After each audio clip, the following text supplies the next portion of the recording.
बुद्ध का अर्थ क्या होता है और बौद्ध धर्म की स्थापना कैसे हुई और बौद्ध धर्म के मुख्य सिद्धांत क्या हैं, इसी विषय पर हम आप लोगों को बताएंगे। लेकिन पूरा वीडियो को देखना, तभी आपको पूर्ण संतुष्टि हो सकेगी और आप हर बात को अच्छी तरह से समझ सकेंगे। अब से लगभग 2600 वर्ष पहले बुद्ध का नामो निशान नहीं था। कोई नहीं जानता था कि बौद्ध धर्म कोई होता है, क्योंकि अब से लगभग 2700 वर्ष पहले उज्जैन के पास कपिलवस्तु नगर में सिद्धार्थ गौतम का जन्म हुआ था। उनके पिता का नाम शुद्धोधन था और माता का नाम महामाया था। 20 वर्ष के बाद सिद्धार्थ गौतम का जन्म हुआ था। बच्चा जैसे जैसे बड़ा होता गया और उसके पिता संसार की मोह माया में फंसाने की कोशिश करते रहे। उनके पिता ने उनके लिए आलीशान 3 महल बनवाए, एक गर्मी के लिए, एक वर्षा ऋतु के लिए, एक शीत ऋतु के लिए, और उस महल को स्वर्ग जैसा बना दिया था, जिससे कि बच्चा उसी संसार की मोह माया में फंसा रहे और उसी में आनंद ले। लेकिन वह बच्चा बड़ा ही होनहार, एक महान आत्मा, एक अवतारी पुरुष थे और वह संसार की मोह माया में कहाँ फंसने वाले थे। जब बच्चा जवान हुआ तो उनकी शादी भी कर दी, जिसका नाम था यशोधरा, और एक बच्चे का जन्म भी हो गया। शुद्धोधन उनको घर से बाहर नहीं जाने देते थे, क्योंकि वह ये सोचते थे कि यदि ये बाहर जाएगा तो संसार की हकीकत और वास्तविकता को जानेगा, तब कहीं इसको वैराग्य न हो जाए। क्योंकि जब उनका जन्म हुआ था तब एक आसित मुनि नाम के महात्मा आए थे और उन्होंने उनकी कुंडली और हस्तरेखा देख करके कहा, या तो ये बच्चा बहुत बड़ा चक्रवर्ती सम्राट बनेगा या फिर एक बहुत बड़ा संत महापुरुष बनेगा, जो समाज का उद्धार करेगा, कल्याण करेगा। अब उनके पिता राजा शुद्धोधन को इस बात की चिंता थी कि कहीं ये संत ना बन जाए, घर गृहस्थी में रहे और उसी का भोग भोगे। लेकिन सिद्धार्थ गौतम को संसार के विषय भोगों में कोई रुचि नहीं थी और वह उस महल के बगीचे में भगवान के आत्मा के ध्यान और चिंतन में डूबे रहते थे। कई कई घंटे ध्यान में रहते थे और उन्हें आत्मचिंतन, आत्मा के ध्यान में ही शांति और सुख मिलता था। संसार की विषय वस्तुओं से, विषय भोगों में उन्हें कोई रुचि नहीं थी। 2 बार उन्होंने महल से बाहर भ्रमण किया और उन्हें सच्चाई का ज्ञान हुआ। जब उन्हें एक बहुत ही ज्यादा बुढ़ा, लाचार, कुरूप व्यक्ति दिखाई दिया, तब उन्होंने अपने सारथी चन्ना से पूछा कि ये बताओ, ये बुढ़ा व्यक्ति कौन है। तब चन्ना ने बताया, ये बुढ़ा व्यक्ति, इसकी उम्र होने वाली है, अब ये मरने वाला है कुछ ही समय के बाद में। तो सिद्धार्थ ने विचार किया, क्या हमें भी मरना पड़ेगा? बोले बिल्कुल, जो जन्मा है एक दिन सबको जाना पड़ता है। अब इतना जब सुना तो उनका दिमाग घूम गया और महल में गए, रात भर नींद नहीं आई। विचार करते रहे कि बच्चा जन्मता है, फिर जवान होता है, शादी ब्याह करता है, इसके बाद में बाल सफ़ेद होते हैं, दांत झड़ते हैं, फिर मर जाता है। क्या यही ज़िंदगी है या फिर कुछ और है? दोबारा से जब उन्होंने कपिलवस्तु नगर का भ्रमण किया, तब उन्हें एक मिर्गी से ग्रसित रोगी मिला, जो अपनी नाक जमीन में रगड़ रहा था और बहुत ही बेचैन था, अपने शरीर को ऐंठ रहा था। बुद्ध बड़े दयालु थे, वह तुरंत उसके पास गए और उसके सिर को उठा करके अपनी गोद में रख लिया और चन्ना से पूछने लगा, इसको क्या दिक्कत है? चन्ना ने बताया, इसको रोग है, इसीलिए ये इतना बेचैन और दुखी है। तो सिद्धार्थ ने कहा, क्या हमें भी रोगी होना पड़ेगा? बोले, और क्या, ये रोग किसी को नहीं छोड़ता है, सभी को हो जाता है। मनुष्य को जन्म मरण जरा व्याधि से गुजरना पड़ता है। सभी का यह हाल है, कोई नहीं इससे छूटता है। जब उन्होंने ये देखा तब उन्हें फिर वैराग्य हो गया। फिर आगे बढ़े तो एक मरा हुआ व्यक्ति दिख गया। जब उन्होंने उस मरे हुए व्यक्ति को देखा तो पूछने लगे कि इसको क्या हो गया है। बुद्ध ने खड़े खड़े उस मृतक व्यक्ति को देखा और अंत में उसके फूकते हुए शरीर को देखा। तब उन्हें पूर्ण वैराग्य हो गया और संसार से उनका मन हट गया। रात भर उन्हें नींद नहीं आई, यही चिंतन करते रहे कि बच्चा जन्मता है, बड़ा होता है, जवान होता है, शादी ब्याह करता है और अंत में मर जाता है। और इस जीवन में अनंत दुख, अनंत बीमारियां, अनंत कष्ट और क्लेशों का सामना करता है। क्या यही जीवन है या इसके अलावा कुछ और भी है? क्या यही सत्य है या फिर सत्य कुछ और है? इसी को खोजने के लिए एक दिन उन्होंने महल का त्याग कर दिया और चल दिए जंगल की ओर। और वह एक गुरु की शरण में पहुँचे जिनका नाम था एलार कालम।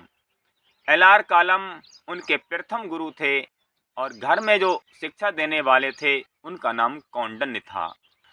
तो एलार कालम उनके प्रथम गुरु थे। उन्होंने उनसे भजन चिंतन साधना की लाइन को समझा और भजन चिंतन ध्यान में लग गए। 40 दिन भजन चिंतन साधना करने के बाद उन्होंने उस स्थिति को प्राप्त कर लिया जिस स्थिति को उनके गुरु ने 40 वर्ष साधना तपस्या करके प्राप्त किया। बुद्ध ने अपने गुरु से कहा कि इसके आगे का रास्ता कौन सा है। उनके गुरु ने कहा कि मुझे आगे का रास्ता नहीं पता है, इसके आगे का रास्ता अब तुमको एक महान तपस्वी रामपुत्र उद्रक हैं वही बताएंगे। बुद्ध ने उनको प्रणाम किया और उन महान तपस्वी रामपुत्र उद्रक की शरण में चले गए। वहाँ पर भी उन्होंने भजन चिंतन साधना त्याग तपस्या के ज्ञान को प्राप्त किया और बड़ी कड़ी तपस्या साधना में लग गए। बिहार में उरुबेला गांव के पास में एक निरंजना नदी है। उसी नदी के किनारे एक गुफा में बुद्ध रहने लगे और वहीं पर बड़ी तपस्या साधना करने लगे। पहले उन्होंने भोजन का त्याग कर दिया। कुछ दिन तक भजन चिंतन साधना करने के बाद फल का भी त्याग कर दिया और केवल पानी पी करके ही भगवान की भजन भक्ति साधना करते रहे। लेकिन उन्हें जिस चीज को प्राप्त करना चाहते थे वह चीज प्राप्त नहीं हुई। शरीर उनका किरस हो गया, एकदम जर्जर हो गया। शरीर में इतनी ताकत नहीं रही कि नदी के पास तक चले जाते और पानी पी लेते। एक दिन वह निरंजना नदी में पानी पीने के लिए गए और वहीं पर शक्ति न होने की वजह से गिर गए और मूर्छित से हो गए। वहाँ पर एक सुजाता नाम की लड़की किसी देवी देवताओं को खीर खिलाने के लिए चढ़ाने के लिए आई थी। जब उसने देखा उनकी हालत को तब वह सीधे उनके पास पहुंची और उनको खीर खिलाने लगी। वह जानती थी कि ये बड़ी कड़ी तपस्या कर रहे हैं, भोजन और फल सब का त्याग कर दिया है, इसीलिए ये बहुत दुर्बल हो गए हैं। उस लड़की ने उनके मुंह में खीर डालना शुरू किया। जैसे ही खीर उनके अंदर पहुंची वैसी उनकी आंखें खुलीं और फिर और खाने की इच्छा व्यक्त की। उस लड़की ने सारी खीर खिला दी। जब शक्ति आ गई तब उठ करके बैठ गई। उसी मध्य उन्हें एक दिव्य जानकारी हुई, एक आकाशवाणी हुई कि बीड़ा के तार इतने ज़्यादा मत खींचो जिससे कि बीड़ा ही टूट जाए और इतना ढीले भी ना करो जिससे कि आवाज़ बिगड़ जाए, उसका स्वर ही ठीक से ना निकले। उन्होंने इसके आशय को समझा तो विचार किया ये शरीर ही बीड़ा है, इसको बहुत ज़्यादा खींच देने से, तंग कर देने से ये शरीर रूपी बीड़ा टूट सकता है और ईश्वर के भजन चिंतन ध्यान में लगे रहे और थोड़ा बहुत हल्का आहार भी किया करते थे। उस लड़की सुजाता ने भी उन्हें उपदेश दिया, आपका जब ये शरीर ही नहीं रहेगा तो भजन चिंतन साधना कौन करेगा। इसलिए ये शरीर पहली सीढ़ी है। शरीरम खलु धर्म साधनम, ये शरीर ही एकमात्र साधन है जिसके द्वारा अपनी मंजिल को तय किया जा सकता है। फिर वह भोजन को भी ग्रहण करते हुए और भजन चिंतन साधना में लगे रहे। उरुवेला गांव के पास में निरंजना नदी के किनारे 7 दिन तक उन्होंने बड़ी कड़ी तपस्या ध्यान किया और वहां के चरवाहे लोग उनकी मदद किया करते थे। कभी कभी उनको बैठने के लिए आसन बना देते थे और जो भी भोजन पानी की जरूरत पड़ती थी वो लड़के उनकी पूर्ति करते थे।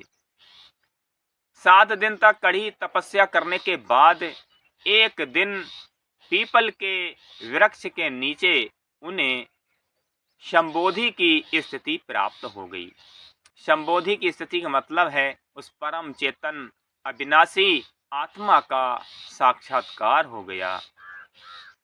उनको सदा रहने वाली शांति प्राप्त हो गई और सदा रहने वाला आत्म सुख और आनंद की प्राप्ति हो गई। जन्म मरण से उपराम की अवस्था प्राप्त हो गई। एक दिन अपने अनुभवों को उन बच्चों के सामने बता रहे थे।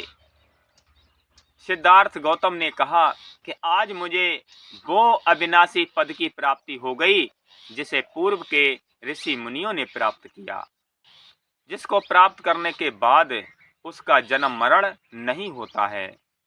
जब उन बच्चों ने सुना तो बच्चे कहने लगे, यदि आपको उस ब्रह्म चेतन आत्मा की अनुभूति हो गई है, उसका बोध हो गया है, तो आज से आपको बुद्ध कहा जाना चाहिए। क्योंकि जो परमात्मा का बोध कर लेता है, ब्रह्म चेतन आत्मा का बोध कर लेता है, बोध माने होता है जानकारी, उसका प्रत्यक्ष ज्ञान, प्रत्यक्ष दर्शन, तब उसे बुद्ध कहा जाता है। आज से हम आप लोगों को बुद्ध कहेंगे। बुद्ध माने होता है परमात्मा की जानकारी या ज्ञान रखने वाला व्यक्ति, जिसे परमात्मा का बोध हो जाए, जिसे चेतन आत्मा का प्रत्यक्ष साक्षात्कार हो जाए, उसी को बुद्ध कहा जाता है। सिद्धार्थ कहने लगे, ठीक है बच्चों, हमें आपके द्वारा दिया गया नाम स्वीकार है। और तभी से सिद्धार्थ गौतम का नाम बुद्ध पड़ गया। 2600-2700 वर्ष पहले बुद्ध का कोई नामो निशान नहीं था। जब उन्होंने भजन चिंतन त्याग तपस्या करके उस परमात्मा का बोध कर लिया, तब वह बुद्ध हो गए और तभी से उनको बुद्ध कहा जाने लगा और उन्हीं के नाम से बौद्ध धर्म की स्थापना हुई।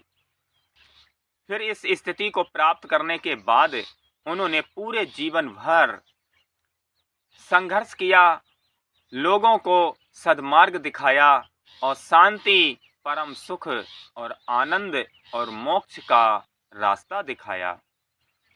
उनके विचार बड़े महान थे और लोगों को उनके विचार बहुत पसंद आते थे।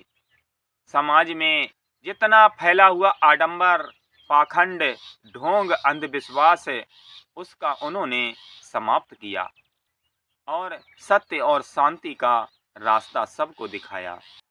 आज उनके अनुयायी पूरे विश्व में फैले हुए हैं। यही कारण है कि उनके सिद्धांत और उनके विचार महान हैं।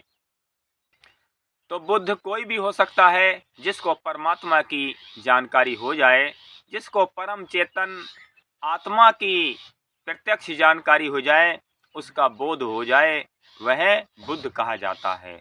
उनका मुख्य सिद्धांत पंचशील का सिद्धांत है।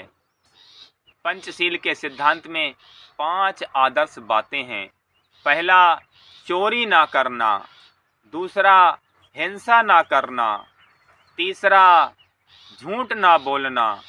चौथा, नशा ना करना। पांचवा, व्यभिचार ना करना। ये 5 बातें उनके पंचशील की मुख्य बातें हैं। उनका कहना था कि जब तक ये 5 बातों को मनुष्य पालन नहीं करेगा, तब तक उसका हृदय और मन पवित्र नहीं हो सकता। इसलिए इन पांचों बातों का पालन करते हुए ईश्वर के चिंतन और ध्यान में हर किसी को लगना चाहिए। उनका मुख्य सिद्धांत था कि ध्यान से ही चित्त और हृदय मन की शुद्धि हो सकती है और बिना चित्त और मन की शुद्धि के कोई भी सच्ची शांति, सच्चा सुख और सच्चा आनंद प्राप्त नहीं कर सकता और कोई भी जन्म मरण से मुक्त नहीं हो सकता। इसलिए सभी को चाहिए कि उस ब्रह्म चेतन अविनाशी आत्मा या परमात्मा का भजन चिंतन ध्यान करना चाहिए और पंचशील के सिद्धांत का पालन करना चाहिए और निरंतर अपने चित्त, मन, हृदय की शुद्धि के लिए ईश्वर के ध्यान में लगे रहना चाहिए। जो भी उस परम चेतन अविनाशी आत्मा या परमात्मा का ज्ञान कर लेता है, प्रत्यक्ष अनुभूति कर लेता है, साक्षात्कार कर लेता है, वह बुद्ध हो जाता है। कोई भी हो सकता है। उन्होंने समाज में फैली हुई बहुत सी कुरीतियां, अंधविश्वास और आडंबर पाखंड का अंत किया।